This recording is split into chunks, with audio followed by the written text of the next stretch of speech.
औज़ुबिल्लाहि मिनश्शैतानिर्रजीम बिस्मिल्लाहिर्रहमानिर्रहीम। अस्सलामु अलैकुम वरहमतुल्लाहि वबरकातुहू। आज से हम लोग वीडियोस की एक नई सीरीज स्टार्ट करने जा रहे हैं जिसमें कुरान पाक में एनिमल्स यानी जानवरों के लिए जितने भी लफ्ज़ आए हैं वो हम आपसे शेयर करेंगे और उनको कैटेगरीज वाइज डिवाइड कर लेंगे। जैसे बर्ड्स के लिए एक अलहदा वीडियो हो जाएगी और ये इंसेक्ट्स, रेप्टाइल्स और फिश के लिए एक सेपरेट वीडियो बना लेंगे और एक वीडियो हम बनाएंगे वाइल्ड एनिमल्स के हवाले से और उसके अलावा नेक्स्ट वीडियो होगी पालतू जानवर यानी डोमेस्टिकेटेड एनिमल्स के लिए।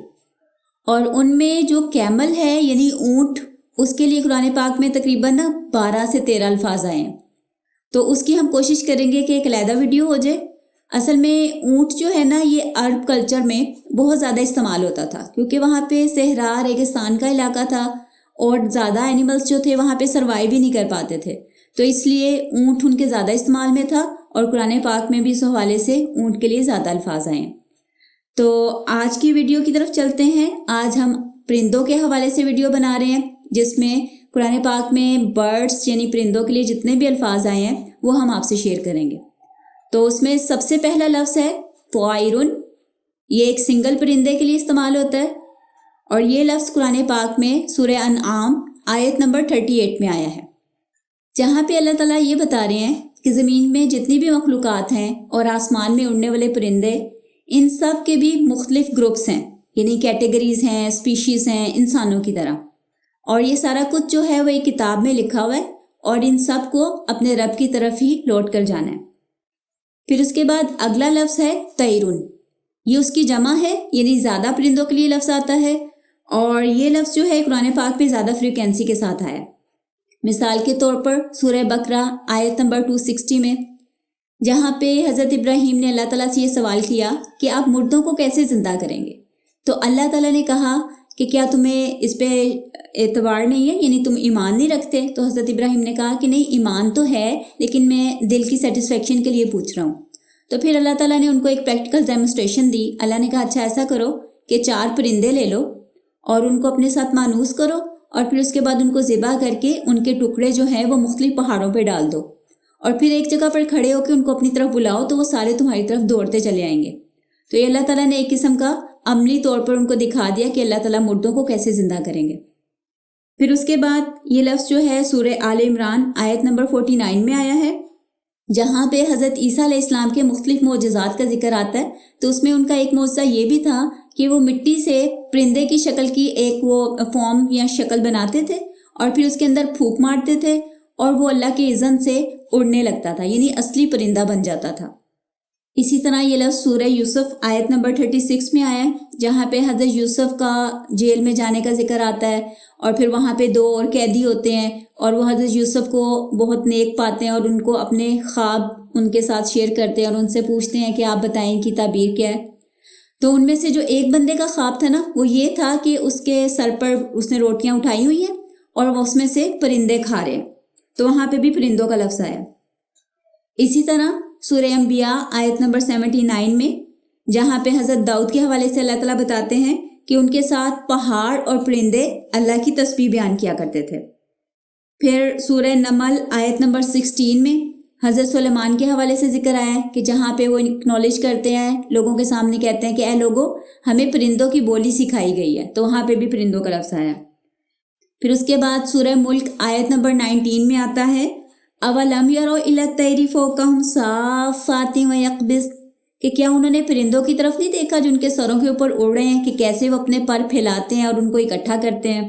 तो ये सारा कुछ जो है वो अल्लाह ताला के इख्तियार से, अल्लाह ताला के ज़रिए ही ये काम वो कर पाते हैं। इसी तरह सूरह फील आयत नंबर 3 में आता है व अरसला अलैहिम तैरन अबाबील, और हमने उनके ऊपर भेजे परिंदों के झुंड। तैरन परिंदे और अबाबील का मतलब होता है झुंड यानी बड़े बड़े ग्रुप्स। तो अब अपने नेक्स्ट लफ्ज़ की तरफ चलते हैं, वो है अल हुदहुद और उर्दू में भी इसको हुदहुद कहते हैं। ये एक लंबी सी चोंच वाला परिंदा होता है और इसका जिक्र आया है सूरह नमल आयत नंबर 20 में हज़रत सुलेमान के हवाले से। असल में हज़रत सुलेमान को अल्लाह ताला ने बहुत अजीम बादशाह अता की थी और बहुत सारी मखलूक़ात जो थी वो इनके ज़ेरे फरमान थी। ये उनसे कम्युनिकेट भी करते थे, काम वगैरह भी लेते थे, उनको चेक भी रखते थे उन पर। تو قرآن پاک میں ذکر آتا ہے کہ حضرت سلیمان نے جب پرندوں کا جائزہ لیا یعنی انہیں چیک کیا تو بولے کہ کیا وجہ ہے مجھے ہدہد دکھائی نہیں دیتا، یا واقعی وہ کہیں غائب ہے یعنی وہ غیر حاضر ہے، تو اس حوالے سے ہدہد کا ذکر آتا ہے۔ اگلا لفظ ہے غرابن، اردو میں کوا کہتے ہیں اور انگلش میں کرو۔ اس کا ذکر آیا ہے سورہ مائدہ آیت نمبر 31 میں، جہاں پہ حضرت آدم علیہ السلام کے 2 بیٹے حابیل اور قابیل کا واقعہ آتا ہے کہ وہ دونوں اللہ تعالیٰ کے لیے قربانی پیش کرتے ہیں، اور ان میں سے حابیل کی قربانی قبول ہو جاتی ہے اور قابیل کی نہیں ہوتی، یعنی یہ دونوں جو ہیں اللہ تعالیٰ کے لیے اپنی پروڈکٹ میں سے صدقہ نکال کے رکھتے ہیں۔ اب جو حابیل ہوتا ہے نا، وہ تو بیسٹ آئٹم اللہ کے لیے پیش کرتا ہے اور جس کے لیے اس کی قربانی قبول ہو جاتی ہے۔ اور اس زمانے میں یہ ہوتا تھا کہ قربانی قبول ہونے کا ایک پروف اس کا یعنی طریقہ یہ تھا کہ آسمان سے ایک شعلہ یا بجلی آتی تھی، اور وہ جو صدقے یا قربانی کے لیے چیز رکھی ہوتی تھی نا، اس کو وہ جلا کے راکھ بنا دیتی تھی۔ تو یہ اس چیز کا پروف ہوتا تھا کہ قربانی قبول ہو گئی۔ تو جب دونوں نے اللہ تعالیٰ کے لیے وہ آئٹمس رکھی تو حابیل کی قربانی کے لیے آسمان سے شعلہ آیا، اس کو جلا کے راکھ کر گیا، اور قابیل کی قربانی اسی طرح پڑی رہ گئی، جس کی وجہ سے قابیل کو انسلٹ محسوس ہوئی، اس کو جیلسی فیل ہوئی کہ اس کی کیوں قبول ہوگی یا میری نہیں ہوئی، بجائے اس کے کہ وہ یہ دیکھتا کہ کہیں اس سے کوئی کمی تو نہیں رہ گئی، کوئی کوتاہی تو نہیں ہوئی۔ اصل میں یہ تھا کہ حابیل نے اپنی چیزوں میں سے سب سے بیسٹ چیز اللہ کے لیے پیش کی تھی، اور قابیل نے فالتو چیز جو تھی جو اس کے کام کی نہیں تھی وہ اللہ کے لیے پیش کر دی۔ جیسے آج کل ہم لوگ بھی اکثر ایسے کرتے ہیں نا کہ جو چیز خراب ہوتی ہے یا جو خود کو اچھی نہیں لگ رہی ہوتی وہ اللہ کے لیے پیش کر دیتے ہیں، تو ایسی قربانی جو ہے وہ قبول نہیں ہوتی۔ تو اسی طرح حابیل کی قربانی قبول نہیں ہوئی، تو اس نے حسد کیا، اس کو غصہ آیا، جیلسی ہوئی، اور اس نے اپنے بھائی کو قتل کر دیا۔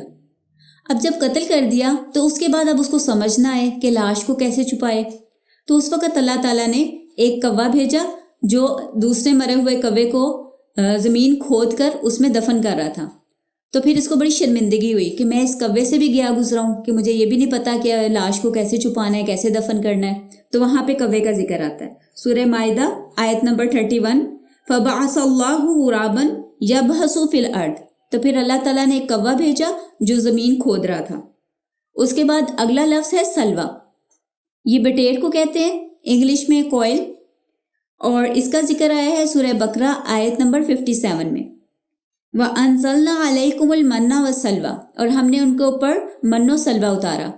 اصل میں اس کا ذکر آتا ہے بنی اسرائیل کے حوالے سے، کیونکہ ان پر اللہ تعالیٰ نے بے شمار نعمتیں، بہت سارے احسانات کیے تھے، اور ایک ان کی نعمت یہ بھی تھی کہ آسمان سے ان کے لیے کھانا اترتا تھا، اور اس میں ایک تو ڈرنکنگ پانی اور لیکوڈ ہوتا تھا، کوئی جوس وغیرہ، اور ایک ہوتا تھا پرندے کا گوشت، تو اس کے لیے منہ و سلوہ کا لفظ جو ہے وہ آیا۔